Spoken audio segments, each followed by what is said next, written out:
Hello, everybody, and welcome back to another episode of the Grue Room. For the Grue Room today, we got a very great guest, and his name is David Howard Thornton. And David is a great person in the horror world. He plays Art the Clown, and Art the Clown is a very scary clown. And he stars in Terrifier 1 and coming out soon, Terrifier 2. I'm really looking forward to talking to David and see how it is being Art the Clown and everything around it. So I am Rocco Cross. I am the host of Stutters. I am the host of Grue Room. And my interview with Art the Clown with David Howard Thornton is coming up next. Okay, welcome to Grue, and thanks so much for taking time out of your night and being a guest today. Oh, you're very welcome. Glad to be here. Sorry, my voice is a little bit rough right now. Did a lot of talking this weekend. Yeah, we were just talking about that bit before we went live with this. You were at a really big horror con, right? Yes, I was at Texas Frightmare weekend down in Dallas. Nice. Yeah, awesome. We did a little screening. Well, not like a huge screen, but we showed like 4 minutes of Terrifier 2 with that at a panel. So yeah, so that was the first time anybody's actually seen some official footage from Terrifier 2. So that was my God, it's that was so exciting. Awesome. Yeah, Yes. we got to see, get a good feeling of how people are going to respond to it, and it went better than we imagined. So Oh, that is so cool. Nice. yeah. So nice. we're like, oh, good. Everything's hitting the way we want to hit. All the little jump scares and all the jokes and everything are hitting. I'm like, good. Oh man, that's so awesome. Yeah. And I'm sure there were a ton of horror fans there and a ton of art Art the Clown fans. And Oh yeah. This is probably our biggest convention we've ever had. It was incredible. And I understand this convention was only at 50% capacity because of COVID, but it was still just insanely busy. It was awesome. So if that's only 50%, I can only imagine what this convention's like with full house packed in there. It's like, oh my gosh, I have to do this again. I have got to go back. And plus they had a lot of awesome other actors there, like Malcolm McDowell was there. nice. Danny Trejo, Oh wow. Harvey Gilman from What We Do in the Shadows, who plays Guillermo on there. So this is and plus of course Kane Hodder, CJ Graham, Yeah. Damon Maffei, all this, it was awesome weekend. Sweet. Yeah. I always love going to those things. Like every time there's a horror con around where I live at, I always try to go out there. If I have something to do, of course I can, but I always try to go out there. Every time they have one, it's so much fun just being around a whole bunch of horror fans. Oh my God, it really is. It's just a big, huge party most of the time. I've noticed, like, horror conventions are different from most other conventions because it's like the horror convention is like a big party every single time, and I love that. I usually go to the after parties and do karaoke and stuff like that. Just for I figure it's a good way just to interact with the fans and stuff like that. So I love doing these things. Oh wow, that's so awesome. Yeah. And like I was reading up on you, like you started out doing stage work, right? Doing plays. Yes. That's I started off doing church plays of all things when you consider what I am known for doing now. So yeah, I started off doing that and then graduated doing like school theater, then community theater. Then I moved up here to New York and started doing off Broadway. Then I graduated to doing Broadway tours. And then all of a sudden the film world came beckoning and I was like, okay, sure. Oh wow, that's so awesome. Like out of all the plays you've done, which play did you like doing the best, you think? Oh boy, I would say my top two would be because they're both near and dear to my heart. Was like number one would be the 39 Steps, which I've done twice now, and I in that plays a show with four actors, and you have the main actor plays the main character, you have the female plays the main three females in the show. Then you have 2 clowns that play everybody else. So I've played over 60 characters in that show now. Oh my God. Because I've played both clowns. So yeah, each clown usually plays about 30 characters. So that was a lot of fun for me as an actor, because I got to play so many different type of characters, all in the England and Scotland. So there are all these different dialects and everything I got to play. And one character I played was an English professor living in Scotland who was actually a German Nazi spy. So that was a lot of fun. It was just like I got to change my accents halfway through a line. So I was like, this is so much fun. So yeah, I love doing that show. And the other one I would say was I toured with it for 5 years, was How the Grinch Stole Christmas, the musical. Oh yeah. Yeah, I was the understudy for the Grinch, who was the wonderfully talented Stephen Carl, who was Robbie Rotten from Lazy Town. And so I learned a lot from him. You know, especially with physical comedy, because he had a mastery at physical comedy and clowning. So I put a lot of what he taught me into art. So, you know, that show has a, you know, very dear place in my heart. I also played Grandpa Who in that too. So it's like, Nice. Yeah. So it was a very fun show to do for 5 years. So I've probably celebrated more Christmases than most people. I've celebrated over 300 Christmases. So like when Christmas time comes, are you like, oh yeah. Yeah, I'm like, yeah, I'm over it. Like, yay, Christmas. I'm more of a Grinch now than I was before. Right? Like, it's stupid holiday, I hate it. Wahoo Flores, shut up. The Grinch play made you Grinch for Christmas. Yeah. It's like, I've heard it all. Oh, the noise.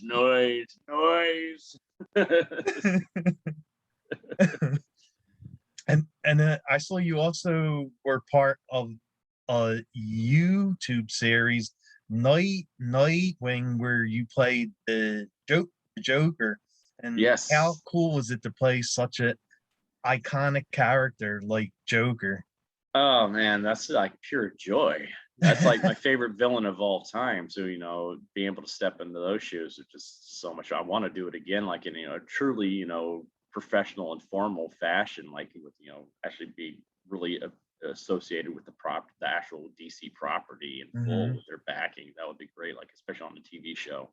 That way I could spend a lot more time than a 2-hour movie with the character. That's true. Really flesh him out the way he needs to be fleshed out, because he's such a very, very complex character, especially the dynamic between him and Batman. So it's like you can't really explore all that in just 2-hour, you know, screen time. You got to really, really delve deep into it. That's what I'd really love to do one day. Nice. And what are some scenes you loved from the show playing the Joker? Like what are some scenes that you really love? The one scene that I really love doing is like my big scene in the series, where it's just it's the way it was written. It was just the writer really knew how to write Joker very well, and it's this whole scene where he's got these 2 police officers that are you know on the case, you know, helping the Bat family out, and they're former lovers and stuff like that too, and he's got them he and Harley got them tied up, and starts off with they got bags over their faces, little smiley faces on and stuff like that, and they wake up and they reveal that they both have guns in their hands, taped to their hands, so they can't get rid of the guns. And he tells them he's injected them with Joker toxin, so he was like, I'll give the cure to whoever survives. It's like each gun has 1 bullet in each gun. You know, loser gets, you know, the winner gets the cure, loser goes out with a bang. So it's like you got to choose who lives here. And so they have this whole argument between the 2 of them, because, you know, the former lover's like, no, I'll shoot myself, and you know, and you know, no, you should live. And they even go like, oh, why don't we just shoot you, Joker? He's like, well, you could, but you know, got my whole entire, you know, squad outside to get through if you do that. So I don't think your chances are good here. So. And so they're still arguing with each other. He just gets bored with it and shoots one of them. Oh my God! He's like, yeah, this is boring. Boom. And then he reveals to the other cop, he's like, yeah, you know, the joke really is like neither gun had bullets in them. I just wanted to see which of you is a bigger monster. And it turns out it was me. Oh, nice. Yeah, it's a great scene. And the other guy ends up, you know, going hysterics, laughing hysterically. So the Joker toxin's finally taking over him. He ends up dying at the end of it anyway. It was like, you know, a lose-lose situation, no matter how you look at it for them. But with a great Joker twist, I was like, God, the way that scene was written was just so good. Oh, that does sound awesome. Yeah. Wow. Something they've overlooked in all these movies, especially exactly. like the latest ones. It's like, man, they just don't know how to write Joker well. I know. Like I would love to see a movie where they write him really well, like how he's meant to be written. Yes. He's not just like a throwaway character. He's very deep, complex. He loves putting people in these impossible situations, and just to see how much he can push people to, you know, breaking. And that's what I love about him. It's like Art's kind of like that in that way too. He loves to break people down mentally. It's like that's I've definitely put a lot of Joker into my portrayal of Art. You know, that the glee he gets out of just fucking with people. Nice. and like having your face painted up as Joker, did you ever think like down the line that another famous character would have your face painted up too? No. The funny thing is too is like I got cast as both Art and Joker that same week. Oh, get out! I was like, oh yeah, and like just days of each other. I was like, this is incredible. I get to play two killer clowns. But at the time, I didn't know where Art was going to go, so I was like, oh, this is cool.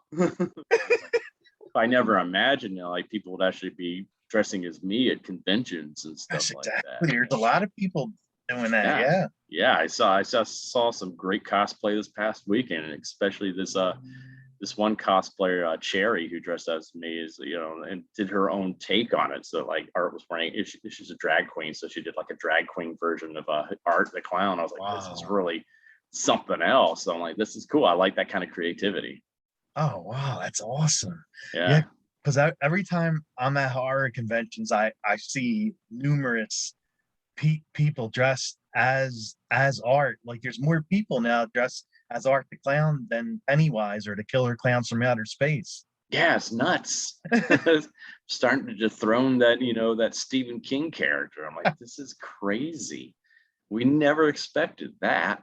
Because to us, you know, Pennywise is the king. Right, exactly. Wow, to even just be associated with him, something else. Because I mean, even like the killer clowns from outer space, like a lot of people cosplay as them too, because that's another like B horror movie that's a cult classic now. Such a classic. Yeah. So much fun. That's such a fun movie because it doesn't take itself seriously at all. And that's what I love about it. Exactly. But like Art's definitely taking the lead, like over Pennywise and the killer clowns. I guess we're scratching a certain itch that's out there. So it's like, that's good. It's like, I guess it's because he's like that blend of all these different horror icons. You know, he's got a lot of Freddy in him. He's got a lot of Jason, Mike Myers, a lot of Pinhead, a lot of, you know, Chucky. He's got bits of Leatherface, Jigsaw, all those guys inside of him. I think that's why people like him. He's just got that charisma about him. I think that's what's been lacking with a lot of these like newer villains they've been trying to, you know, push on everybody recently. They just don't have that same charisma as, you know, the big guys from back in the 80s. You're right. You're absolutely right about that. And it's good the horror fans have Art, because like you were saying, you need like that good 80s horror slasher, and the newer films, they don't have that like that thing, you know, that like 80s like slasher vibe, and Art does, and it's great. Thanks. I'm just so happy I get to play him. He's so fun. He's such a bastard, and I love it. Just a mischievous bastard. So, how did you wind up getting the role of Art the Clown for the first Terrifier film? Pure luck, really, because I had been auditioning for a bunch of Broadway tours, and I had been up for like 4 or 5 of them, and they all fell through from one reason or another. And I was like, oh man, I'm so close to something good happening. And then I came across this audition notice online for looking for an actor with clowning or physical comedy experience that was tall and skinny to play Art. I'm like, that sounds like me. I'll do it.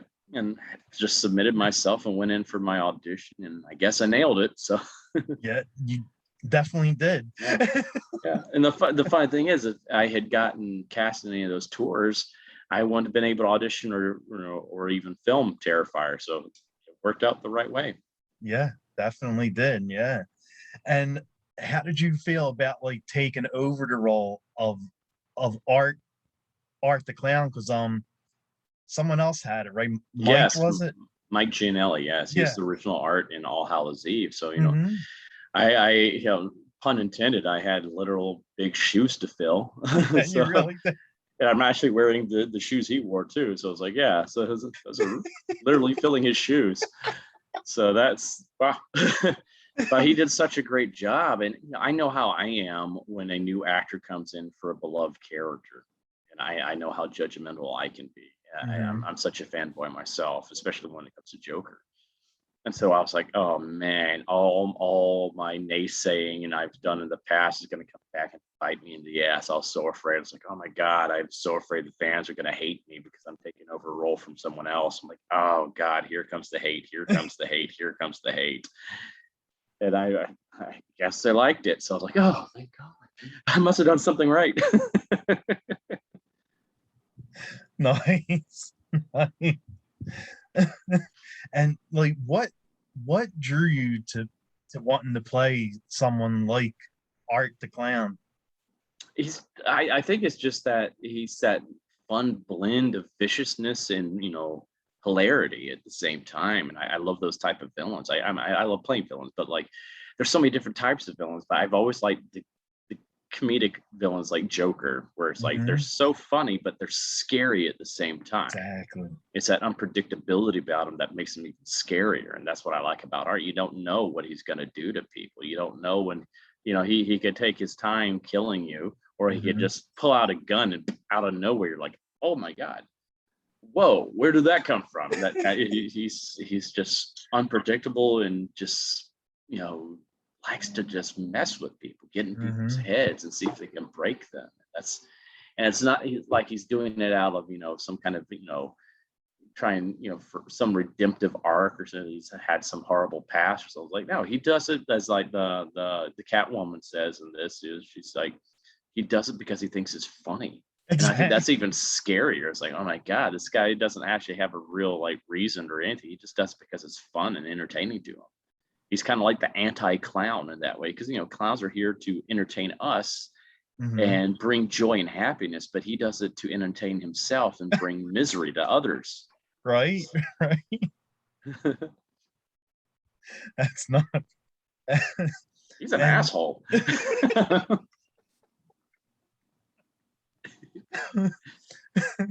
what was it hard to play a killer like slasher like Art, who's basically mute because he doesn't really talk? He's like Jason and Michael. And Yeah.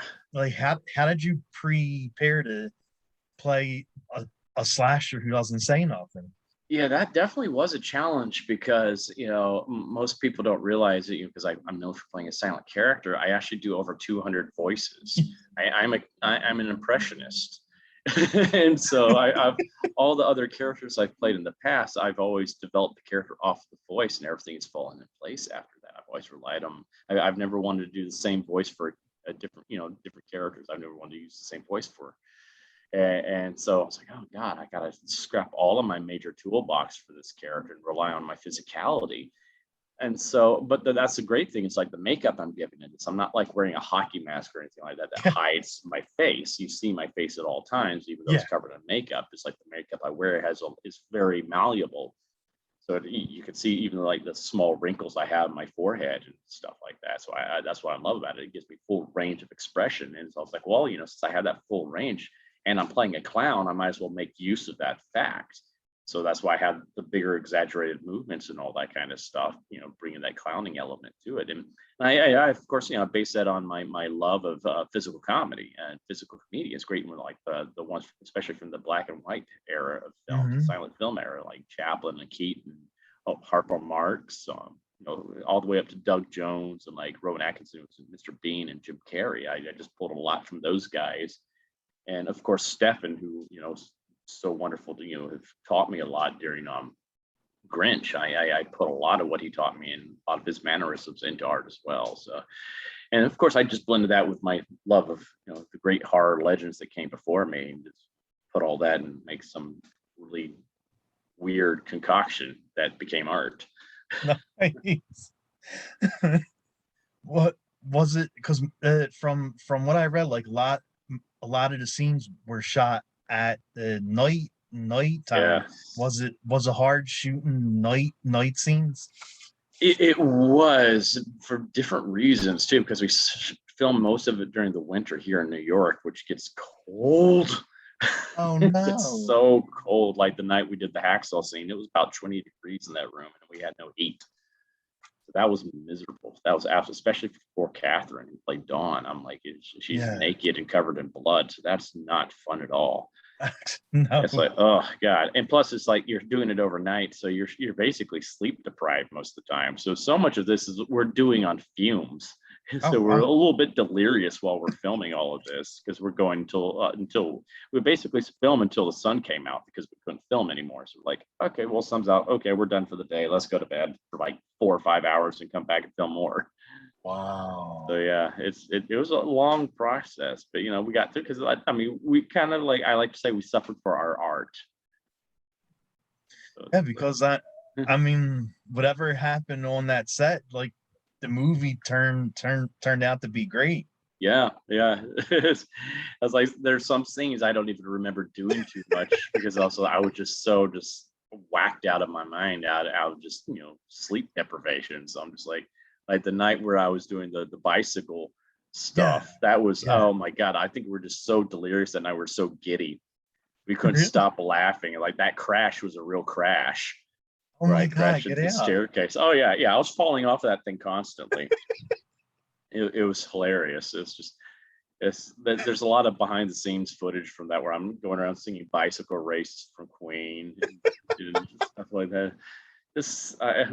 Oh my God, that was a night of hilarity. That and the night where I'm wearing the Buffalo Bill suit because it's like, oh yeah, it's like when I get really uncomfortable, I like to make jokes, and so being naked in front of everybody basically makes me very uncomfortable. So I was like, oh, I was just making jokes that whole entire night, just trying to keep levity on set because like no one wanted to see my naked ass that whole entire night.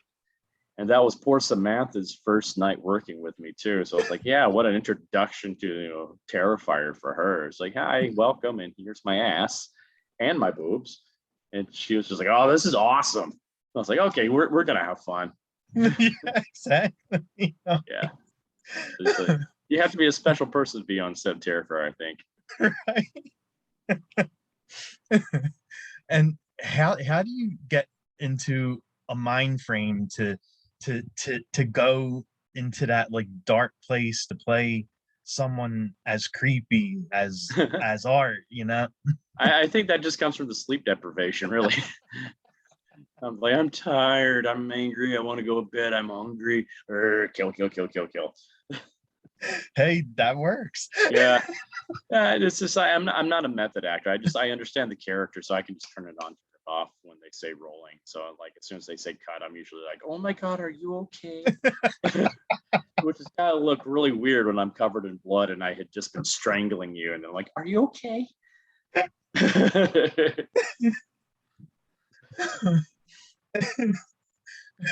in the first film, Terrifier, there's a ton of blood and gore and a good amount of deaths. So what is your best art the clown kill? Well, everybody thinks it's the hacksaw scene, but my personal favorite was the decapitation. of the Okay, yeah. exterminator. I thought that was just such a good decapitation. You don't see a lot of really long decapitations like that. You usually just see a quick, that's it. I mean, this is brutal. You know, I stabbed the guy in the head and just start slicing away like it at him like he's like a hunk of roast beef at a, you know, a fancy wedding party or something like that. It's like, hey, you want some beef here? And then just like do his head back like a Pez dispenser and pop it off. It's just like, this is there's so much blood just gushing everywhere too. That was fun. That was it. That was just, I love doing that scene. It was just like, Nice. it's all real prosthetics that I was using. There's none of that was CG. Oh, wow. Okay. Yeah, all practical effects. Wow, that's nuts. Yeah, yeah. Uh, And I even mean, when it's like in his throat, we built a prosthetic there, so yeah, I could actually put the blade in. It looked like I was actually sawing through skin, and oh, wow. yeah, Oh, that's so awesome. yeah, yeah. Wow. I mean, whoever they got to It was Damien. Damien did all of that. really, so Yeah, he wrote he did it, all directed the it, blood did too? all the blood, all that. He did my makeup. Really? He's a one man army when it comes to this stuff. Oh my God, that's amazing. Yeah, yeah. He's a talented man. Talented man. Wow. Okay. I'm just a canvas for his art. He's amazing. It's like he needs to be up there with the great directors. I think it's just like Yeah, you don't get definitely. a lot of directors that can do all that he does. Wow. I didn't know he was the one behind all that. That's Yeah, crazy. yeah, yeah. Wow. Okay. He's a true horror fan. Yeah, It's like definitely. I mean, you can see it. yeah, yeah. He makes what he likes to see. He makes the type of movies he wants to see. Wow. And like how long does it actually take for you to get into the whole art, the clown, the makeup, the costume? Originally it took about 4 hours, but we've gotten it down to Oh, maybe about 2.5 to 3 hours, depending on how much blood and damage they have to put on my face. Because we have to match up all that blood continuity, all the splatters. Because during the film, art just gets progressively bloodier. yes, sure. So it's like, and we film out Sure. of order, so we're always having to take so many different, continuity pictures just to make sure we get the right splatters. And that's a chore. That's a chore. That probably takes the longest, is making sure we have all the different splatters in the right spots on my face. And oh, it's tedious. Oh man, I'm sure. That's Yeah. wow. and like be, being Art the Clown already in the one film, now part two is coming out, and Mhm. after part two is out, do you think that Art the Clown could be in the same category as as the Freddy, Jason, Michael, Leatherface, Chucky, and make like the amount of films that all of them had? I think so. I would really hope so too. It's just I think he's got the clout to do it, and he's got the possibilities. This is a character that's got so much you can do with. He's not a one-off type of character. There's just And infinite possibilities that I see with this character. I'm like, we have a lot of fun ideas where we can take him to. mhm. Just I mean, we at least have a trilogy in mind. But I'm Okay. like, Damien and I have talked like, well, hell, if the fans want more and we can come up with some more fun stories to tell with him, why not? He's such a fun character. So yeah, but we don't want to get overly cheesy with him. We don't want to That's just true. you got to walk that fine line. Because sometimes you got to know when you're done. Sometimes these can get a little bit ridiculous. It's like, yeah, what? That's one thing I think.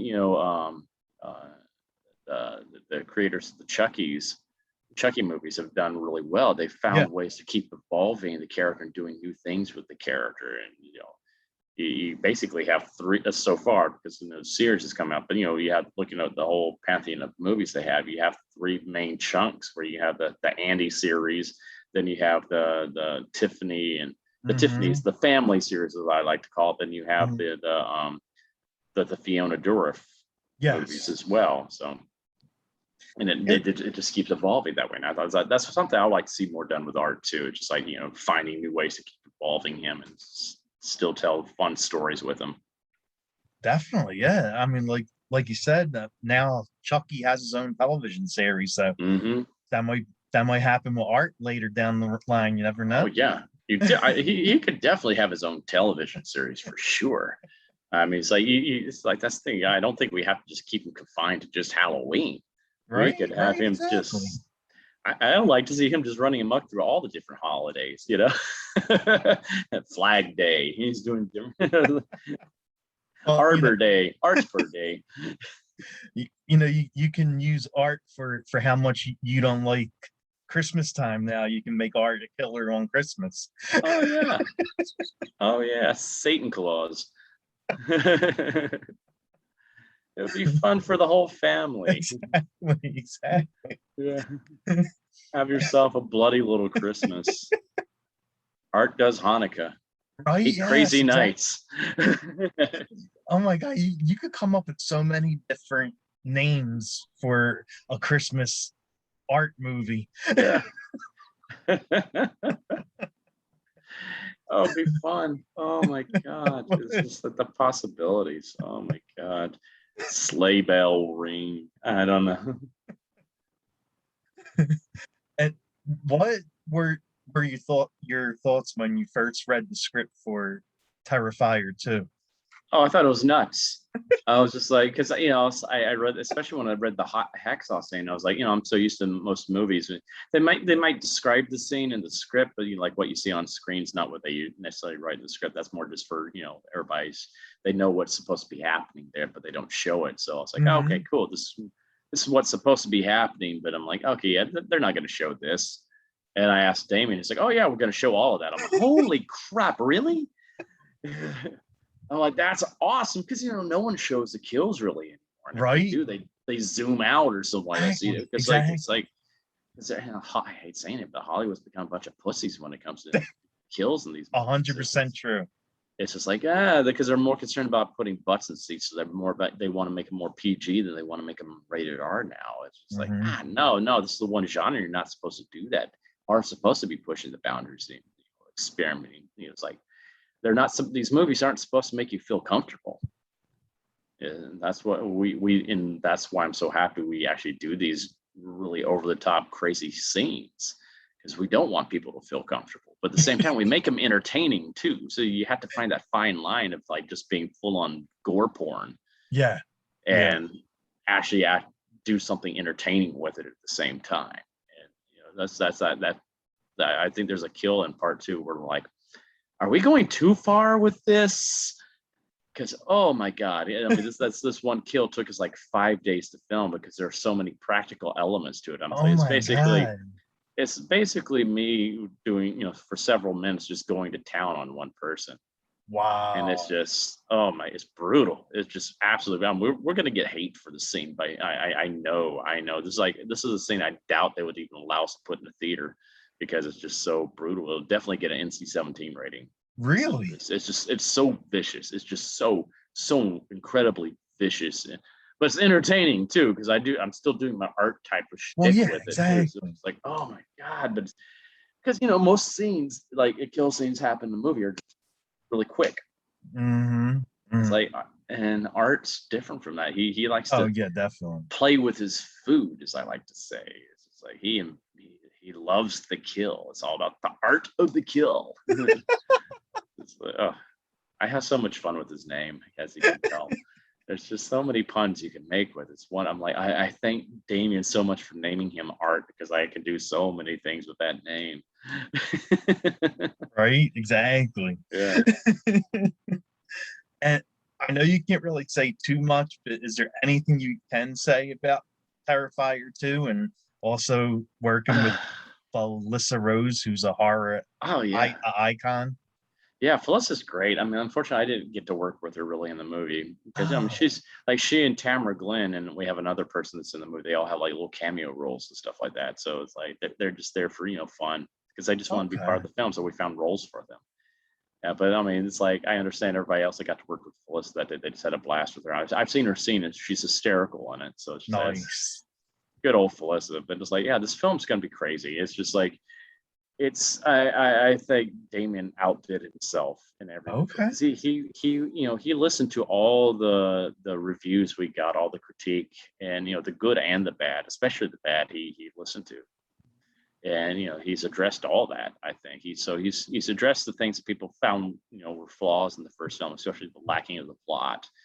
Oh, And okay. he's like, okay, let's really develop more of a story here, and it deals more with our not really art per se, but for our new protagonist Sienna and her family.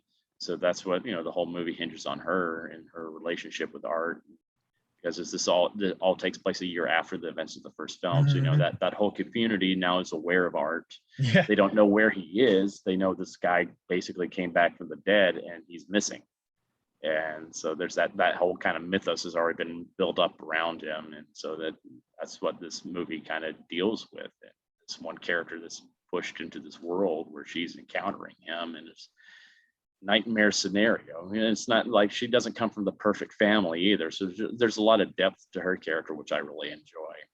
Oh, wow. And Okay. you see, like the first film was really Art's film. This is her film. So you really see her become like this badass, kick-ass character by the end of the film, if she lives.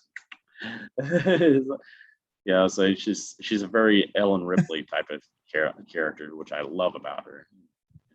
This is a character that Damien has had in his head for a long time now. He's even before he created art, he created this character. This is a character he's wanted to bring to life for a long time, and I believe our actress that plays her, Lauren Lavera, handles this so well. I mean, I think everybody's just gonna fall in love with her. Oh, I mean, we wow. all did on set. We all freaking love her. She's a godsend to us, and she just elevates this film to a new level. She made me better in this film.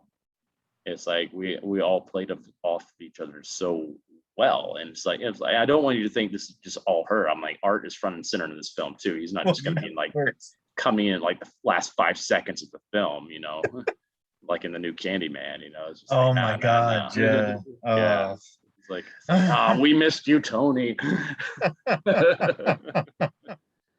Like no, his presence is front and center, but I say they share like equal footing in this film, which is kind of cool. So like we want to build that world more, do a lot of world building. So it's fun, and it's a longer movie. It's Oh, probably okay. going to be one of the longest slashers ever made. Get out. Really? It's clocking in at almost 2.5 hours, which is like the first film was 90 minutes. So this is Yeah. it's like a good bit longer. It's like we just have so much we want to tell, and Oh, we've that's so tried to. awesome. We were like, well, where can we make cuts? But everywhere we looked, we're like, no, we can't cut this because this impacts something later on. Everything's Yeah. important. So like, yeah, well, okay, well, people are used to 3.5 long Yeah. superhero movies Yeah, now. So exactly. let's just give the people what they want. That's the main thing, is you keep the audience entertained. People sat through Midsummer, which is a long movie itself. That's It's true. like, but it's that like Midsummer was a lot of lulls with a few moments of whoa. This Yeah, is the exactly. opposite. This is a lot of whoa with those lulls in between, just so you can catch your breath. I think the biggest lull in this movie is maybe 7 minutes, and back to something crazy happening again. So Wow. it's definitely going to take people for a ride. I kind of I hate. I hope this is not egotistical or anything like this, and it's got like bad luck juju going on here, but I kind of look at this as our Empire Strikes Back. Nice. Yeah, Nice. so it's just this is a fun film, and I kind of gauged that after the response when we showed those 4 minutes of footage at Texas Frightmare this weekend. It's like we showed a film, a scene that doesn't it's leading into a big kill scene in the movie, but it shows you the aspects of both Art and Sienna in this movie, and so it's got all those fun elements in it. You have a little bit of jump scares, you have that creepiness, you have Yes. the jokes, and everything was just landing the way once the crowd was going nuts. So it's like, okay, I think we did it right. So we were nervous. We were very nervous. We're just like, oh God, oh God, oh God. We think we got something good, but I hope they like it. I hope they like it. It was a good sign that where it's like if they like this, they're gonna love the rest. Okay. Okay. Nice. Yeah. And from the first movie, was there any funny or cool behind the scenes stories that happened while you were filming? Oh yeah, a lot of that. It's like, that's bound to happen. It's like you think these horror films are so many horrible things are happening. It's just gonna be morose and everything. It's like, oh my god, there's so much practical jokes going on set and stuff like that. Our crew and cast are, we're a big family, so like everybody's so comfortable with each other. Of like, we just all have fun together. So it's like it's always kind of crazy stuff. But I'd say that probably the biggest one that happened, and it's kind of been a recurring theme with me in these movies, was like I had this one night where I'm sitting there and waiting. It was when they're filming the scene where I shoot Jenna. Yeah. And they're shooting her reactions and stuff like that. And I'm in full costume makeup. I got blood all over me. It's about 2:00 in the morning in Trenton, New Jersey, in a bad part of town. And Oh no. I hear these two women having an argument on the street outside my window. And I'm like, I'm bored. I'm going to watch this argument happen because it sounds like something on Jerry Springer. So I'm like, okay, cool. And I'm just sitting there, and one of them looks up and sees me in the window. I totally forgot how I looked. And I was like, hi. And she sees me, and their other friend turns around and sees me too. And they both scream and go running off. And I'm like, oh, crap. Oh, I'm sorry. I'm so sorry. And about 10, 15 minutes later, like the whole production team comes in. They're all just like kind of giddy. And they're like, hey, Dave, we got someone here that wants to meet you. And I'm like, oh, cool. Because our director had been working with another actor at that point. Our producer had been working with another actor at the point. And I thought they were saying that this person might visit us on set. So I'm like, maybe they came visit us. So that's cool. God. So they're like, well, don't come out because we want to surprise them. So don't come out until we tell you to. I'm like, okay. So I'm waiting behind this big, huge roll-up garage door, and I hear, Dave, come on out. I'm like, okay, coming. And I lift up the garage door, come up, and I'm greeted to about 10 to 15 of New Jersey's finest and on riot gear, like they're ready to go to war. And I'm like, oh my God, this is where I die. And I just squeak out this little, hey guys, what's up? And there's dead silence for a few seconds. I'm like, oh shit, I am going to die. I am really going to die. And then they just all start laughing their heads off at me. They're like, yeah, if you had been the first one to come out, we would have shot you on sight because you're in a very dangerous part of the city right now. And I'm like, oh my God. Oh my God. Oh my God. Because we had our porta potty out there. And I'm like, I'm so glad I had not been using that when they had arrived, or I would have to use it again. I was like, I would have been like, I'm going back in right now. That was funny. And we had a moment on part 2 where we're filming. I was doing an exterior shot where I'm walking into this one building and I'm covered in blood, and people are, I guess, starting to go to work that morning because they're racing the sun. And we're sitting there filming, and this cop car pulls up, and she comes in. I was like, we got a report. There's a clown covered in blood that was seen walking in here. And I just like leaned forward and so she could see me, and I'm like, hi, it's me. And she's like, oh, wow, yeah, I see why we were called. It's like, yeah, so you're filming a movie, aren't you? I'm like, yeah. Like, and then like I've been filming another movie with a lot of the Terrifier team called Stream. We were filming it earlier this year down in Gettysburg in a hotel. And the hotel did not tell the people that were, staying at the hotel that we were filming a horror film. Oh no. So it's like late night, and one of the characters I'm playing, I'm stalking the hallways. I got blood all over me and stuff like that. And they're filming this, and I'm going back and forth, doing take after take. I'm going down the hallway, just searching and all this stuff and looking badass. And all of a sudden, after they say cut, this door flies open. This woman pokes her head out. I was like, whatever you're doing is very effective. We are Second Amendmenters, and you almost got shot. Oh my God. Oh shit. And she had been filming it, and so I saw like what she was seeing. I'm like, oh yeah, I would have been scared too. And I'm like, I cannot believe they did not tell you we were filming a horror film. They should have been telling these people that, especially if, that hallway. Exactly. Like, oh my God, we didn't even know people were staying on that hall. We thought that hall was empty. I'm like, are you kidding me? Oh my God, I almost died. I could have died. That woman was standing behind her door with a gun in her hand. And I'm like, oh my God. Oh my God, I'm glad I didn't stop at that door and do something because, oh my God, Yeah, she would have shot you. I would have been shot. I I would have know. been shot. I'm like, oh my God. Wow. Wow, Thank God she had doing restraint. you, you have to watch doing these horror films. Someone's Yeah, really gonna yeah. try to shoot. But I kind of look at that as a good luck charm. That's true. It's like, yeah, it worked. Gave us a lot of good luck for Terrifier 1, so hopefully it's going to do the same for Terrifier 2 and Strain. Almost getting shot.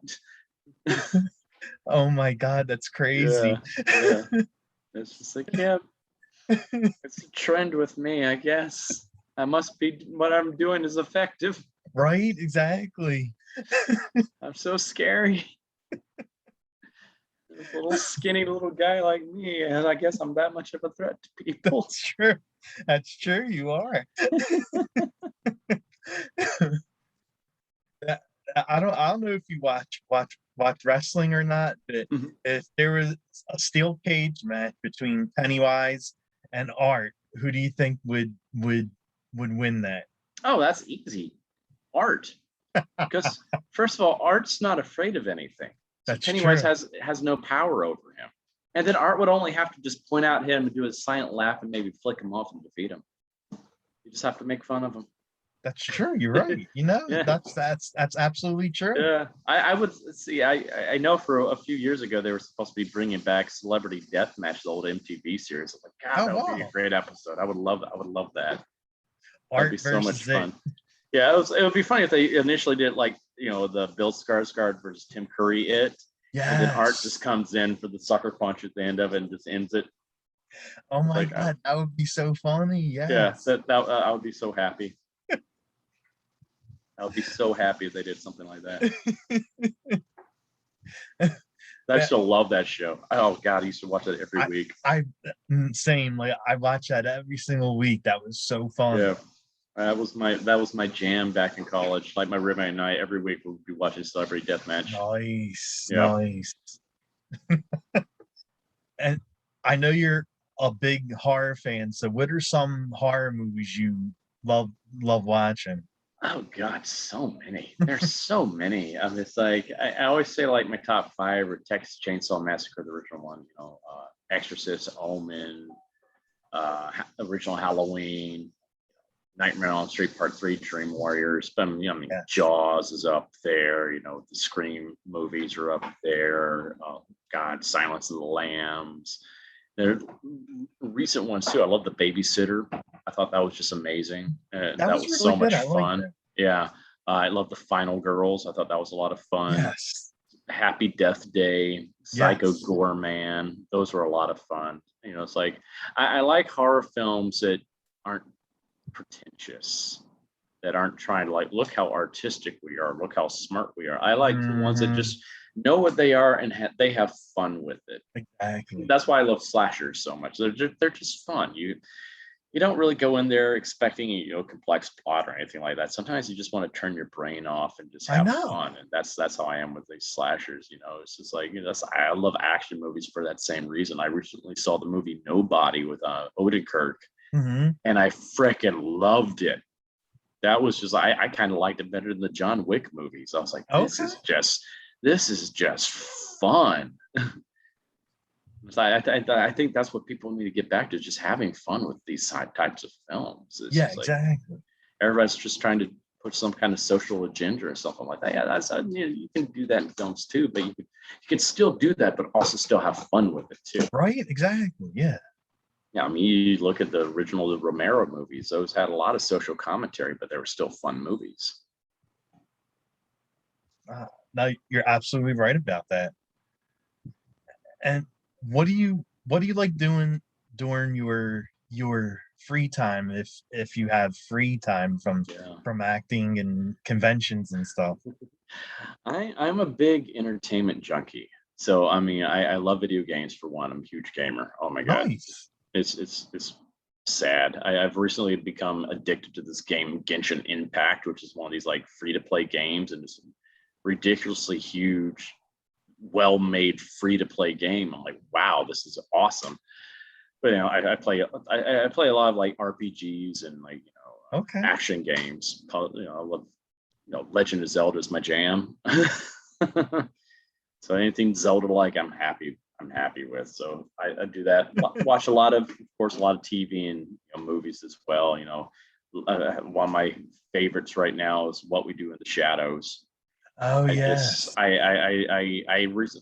the convention I was at this past weekend. The guy that plays Guillermo and was there, and I went up to him like, dude, thank you for bringing comedy back to horror.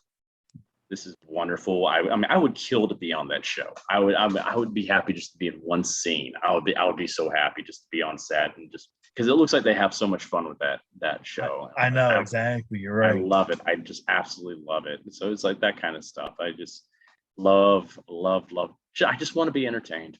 I love anything and everything. As long as it entertains me, I love a good story. I recently got into anime now. So Okay. I'm finally caught up on One Piece. So that's like I've watched over 700 episodes of One Piece, and I did that during the pandemic, and I'm like, this is fantastic. God. It's so good. It's so good. Just you tell me a good story, I'm happy. A lot of good characters, I'm happy. Okay. Yeah. And like, what about songs and stuff? Like, who's on your playlist? Like, what music do you like? Yeah, I'm weird with music. I come from a family of musicians, so I'm kind of a music snob in a lot of ways. It's like my grandmother was a professional singer before she became a teacher. Wow. She gave up that just to have a family back in the 40s. And so yeah, I have a lot of appreciation for like a lot of jazz and blues, but I'm like I love the oldies too. I mean anything from like the all the way the 40s through the 90s. I love that music. I mean Queen is of course one of my favorite bands. I do a lot of karaoke to Queen. Nice. But I love good rock and roll. I'm just like good rock and roll. A lot of good. I'm also a big huge musical theater nerd, so I love Broadway. So yeah, it's like I'm kind of an old man now, so it's like with all this new music now, I'm like, that's crap. I say, what these kids today have no idea. This is crap. It's all processed. Back in my day, we had singers and musicians that played their own instruments and played their own songs and their own performances. They didn't do all this canned music and lip syncing and shit like that. They are true musicians, and we liked it.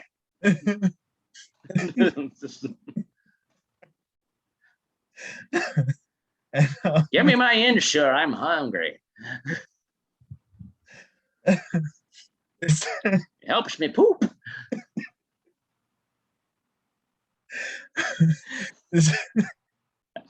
What's wrong with me?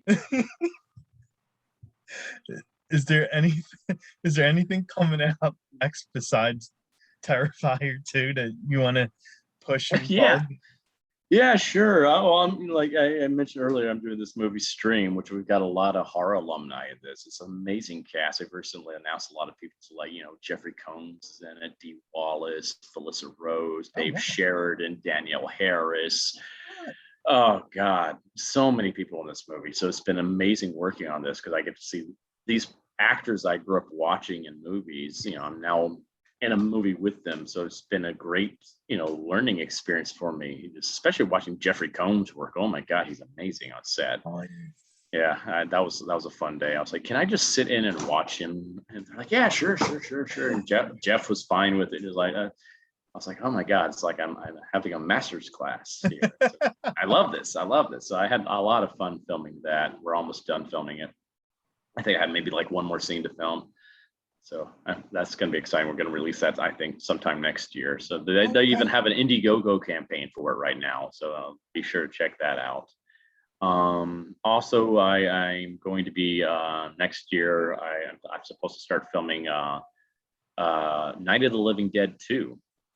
Really? Which, I filmed a sizzle reel for it earlier this summer, where I was in a fat suit as a zombie coming out of the ocean. That was a lot of fun. A lot of hilarity on set that day because I was supposed to be coming out of the water and the suit just took on so much water. So by the end of it, I couldn't even stand up. I was so heavy. It took my God up to my feet because I was just like so waterlogged. It was funny. Oh my God, we're having so much fun that day. So I'm looking forward to filming that next year too. So and we got a lot of the original cast from those movies, especially I think Day of the Dead to come back, like Terry Alexander and Jarvis and all those. Yeah, yeah. I was actually just hanging out with Terry Alexander last week in his apartment. That was like surreal. I'm like, I'm just chilling here, drinking beers with Terry. I'm like, That's awesome. crazy. Yes. He's the coolest dude. He's such a cool dude, such a talented man, Nice. such a talented actor. I was like, this is just surreal. So I love it. It's just great. So and who knows what else is coming? You know, it's just I've been working on a few voiceover projects as well. So Okay. it's like I can't talk about this one project yet because we're still working on it, but it's supposed to come out next year, I think, on HBO Max for little ones like toddlers. So that's funny that I'm doing like voiceover work for toddlers, but also killing people for adults. So you know, True. I'm running the whole gamut here. Do they have a release date yet for Terrifier too? We're hoping for early next year now. Damien's almost done editing, so once he's finally done editing everything, he's gonna start talking distribution and stuff like that and get all that work. So it's like whenever we get distribution, we can finally do a release date and also do a trailer for an official real trailer for it. That's that way. I think that's how we'll introduce the release date to it. Nice. So, but we want to. We wanted to get it out this October, but COVID delayed a lot of things. That's just especially because Damien's editing himself. We don't have a huge studio behind us doing all this kind of stuff. He's doing it, so he's a one-man army. So it takes a little longer. Oh wow! So he's got to do a lot of balancing of his life, personal life, and editing at the same time. He's sometimes up editing till like 5, 6 o'clock in the morning. I'm like, dude, you got to get some rest. He's working, and like I said, it's a huge film, so there's a lot to edit. And so he's working hard because we want to get this thing out as soon as possible because we can't wait. Oh, we can't wait for everybody to see this thing. We're so proud of this film, and I think everybody's gonna have fun with it. It's just gonna be well worth the wait, and we appreciate everybody's patience with us. It's not like a lot of these other films that like Ghostbusters and stuff like that, where they already had it in the can even before the pandemic happened. Yeah, of course. And they've just delayed it and delayed it and delayed it. It's like, no, we want to release this as soon as possible. It's just we can't yet because it's not completely finished. We don't want to have a Cyberpunk 2077 incident where it's like, yeah, let's release something that's not fully cooked yet. And those gamers out there will get that reference. So yeah. And where can fans find you at? What's your pages? I'm on Facebook and Instagram under David Howard Thornton, so you can look me up on there. I also have a Cameo page, and in case you want me to do some shout outs for birthdays and stuff like that. And I try to keep my price low on there. I don't want people breaking the bank for me. I charge basically what I do for a combo at a convention for like a headshot and like autograph and a selfie at the table with me. So I'm not charging like $500 to $1,000 for a little bit of video. well, that's really good to hear that you keep it at a good price. There are a lot of people on there that are like $2,000 for a 10-second video. It's crazy, and that just seems morally wrong to me. Yeah. Just especially after the past year and a half we've had. So many people have been out of work for a while. Exactly. I was like, I haven't even raised my rates yet at the conventions because I'm like, yeah, people are still trying to rebound from this past year. I don't want people breaking the bank just to get my autograph. I try to keep it reasonable because it's, reasonable enough because, I still have to make some money too, but it's like, you don't want, it just doesn't feel right. It doesn't feel right. It's like, I used to be that guy on the other side of the table going for the autographs too. And it's like you have those people that charge over $100 for an autograph. And that's basically the only autograph you can afford at a convention, or you get these different people that have, charge like $30 and then you can get 3 autographs for what you would pay for the price of one of someone else. Exactly. And it's like, and that way you can have better experiences with other people. So, exactly. Yeah, I'd rather do that and give people opportunity to meet other actors that you want to meet too.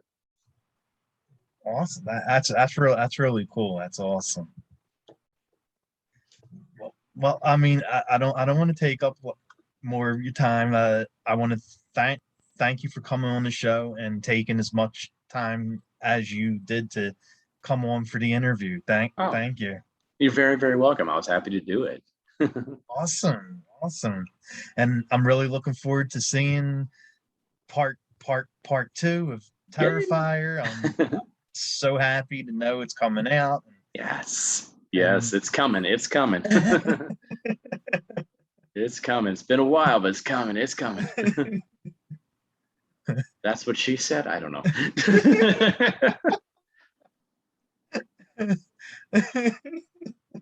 This is why I'm still single.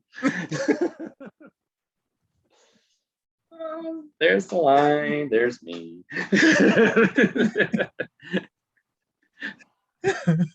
Oh, you're just waving. Hey, I'm over here across the line. Oh. Well, thanks again You're for welcome. doing this. This has been a lot of fun. You're very funny, and Oh, thank you. I try. I have my moments. all right, buddy. Well, definitely have a good night and rest of the week. Thank you. You as well. You take good care, and I'll hopefully kill you later. Here you go. Have a good one. All right. Take care, man. Bye. Bye.